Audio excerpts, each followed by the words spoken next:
Greetings and salutations, my name is Thrones and welcome to my channel. Today we're gonna cover a role-playing build known as the Wrath of Balrog or Balrog or the Moon Hunter Balrog or whatever. I'm gonna figure it out later on. Basically, the whole build is inspired by this one main enemy from the March of Sacrifices, which is basically an orc, werewolf, behemoth type of guy, which is from the Moon Hunter Association.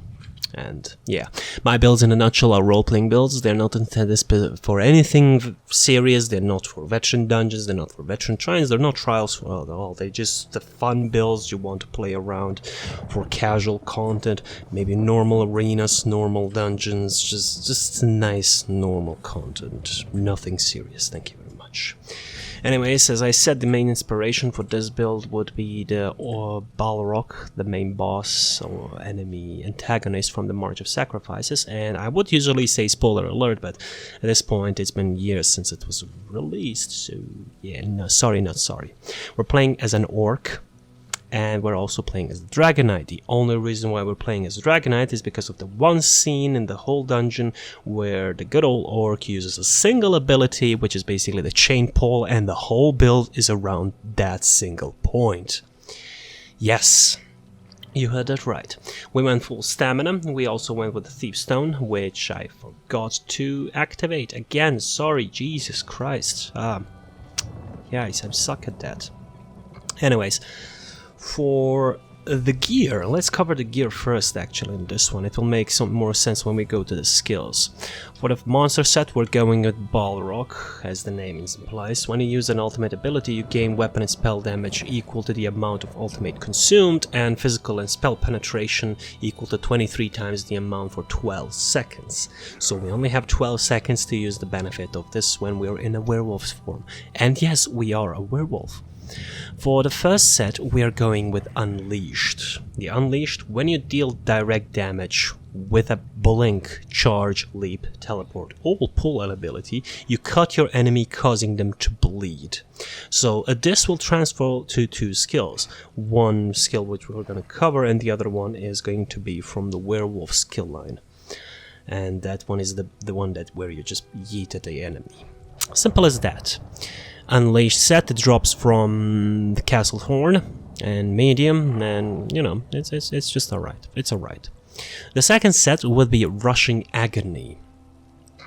When you deal direct damage with a blink, charge, leap, teleport, or pull ability, enemies within 10 meters after 2 seconds are going to be pulled to you, and then it will going to deal quite a bit of physical damage to all enemies within 7 meters.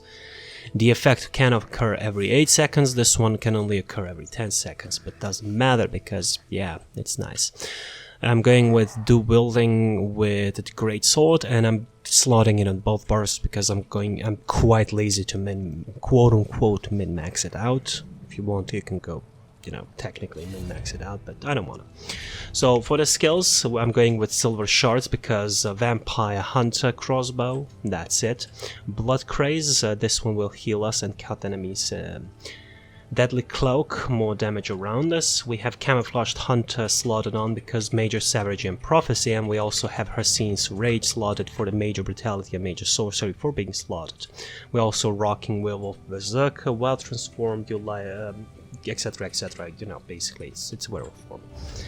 On the back bar, we are going with Carve. It is a bleed dot, basically cuts enemies quite a bit from etc. Reverse Slice, we want a Execute just for shits and giggles. Camouflaged Hunter, well slotted, you gain Major Savagery and Prophecy, increasing your weapon and spell critical rating, as well as Hersine's Rage, again for the Major Brutality and Sorcery. Again, Werewolf Berserker on both bars, because why not? And the one skill would be Empowering Chains. This one can and will proc both of these sets. And the reason why I went with this skill is because this is the only skill Balroghs uses in the dungeon that is related to class abilities. That's why I'm only using this one from the class skill lines. If you want to min-max it out, you can always go with Searing Strikes, Fiery Breath, Lava Whip, Inferno instead of Camouflaged Hunter. You can go with dropping out the Hersine's Rage with Molten Weapons, only on one bar you activate it, that's it. Then you can go with Ash Cloud for more DOT. You can always go with the Veteran, going with Critical Charge and Stampede for the morph, etc, etc. But it's a role-playing build, so I don't care. For the CP... For the CP, quite simple, green tree, do whatever the heck you want, I don't care. For the blue tree, Raffle Strikes, Fighting Finesse, Master at Arms, and at this point I went with dealing damage over time effect, but you can always go with Deadly Aim as well, which is a way better option. And fitness, I went with maximum health, armor, stamina per kill, and health recovery for every 10 ultimate you have, because we will not transform into a werewolf that easily, because we want to get as much as we can for the Balrog ultimate, so it's going to be quote-unquote berserker type of playstyle, even though it's not quite a berserker, because if we wanted to go berserker we would go with True Sworn with Titanborn, and then, you know, getting cut as much as we want or as much as we can for the maximum damage, but you know, you get the concept. If you don't like it, go with something like, I don't know, Speed, Trollo the Hunt, you can go with Magicka, Siphoning Spells, etc.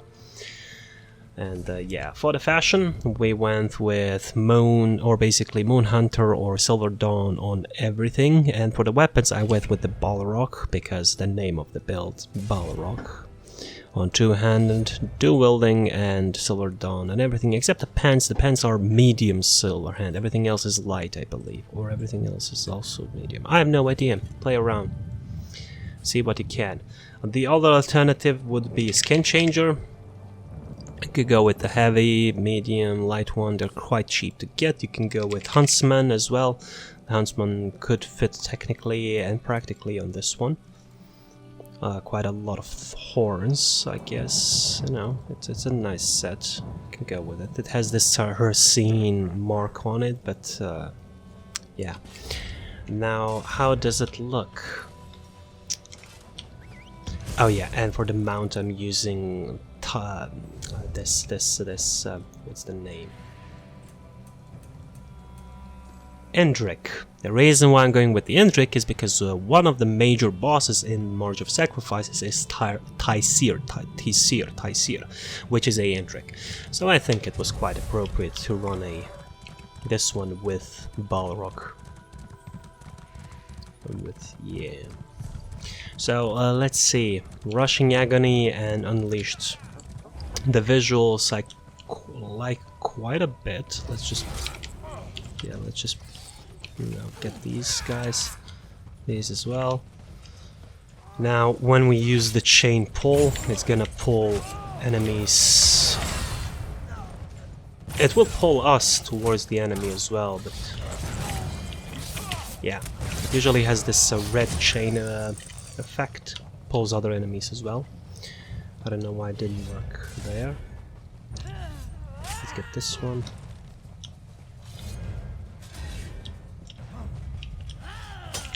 This one as well, and let's pull it. There we go. All the enemies pulled, and then it explodes, and then we do some damage. You can go crossbow, deals quite a lot of damage, etc. Now, if we transform into a werewolf, which is not wise to do here, but you know, every time we teleport to an enemy, it will pull enemies, it will scare enemies, etc. And we have the Balrog ultimate monster set, gives us a little bit of the effect on the arms and hands going red, and the effect is now gone, and the ultimate is wasted, quote unquote. It's not wasted, but you know, if you don't like the, you know, only the 12 seconds duration on this one, you can go try out other stuff. You can go with Selene, you can go with an Earthquake, you can go with, I don't know, Nightmare or Kinross, you can go with Savage Werewolf to cut your enemies, you can even drop out some of the pieces. Yeah, really depends on the player. But as I said, it's a werewolf set, a werewolf build inspired by the Balrog enemy boss. Anyways guys, I think that's it. CP we already covered. Yeah, that's it. Oh yeah, I also recommend going with infused on the dual wielding part because it's a back bar for us. I like going with the two-handed on the front bar, or the flame damage, but really depends. Thanks for watching, guys, and I'll see you in the next one. Bye bye.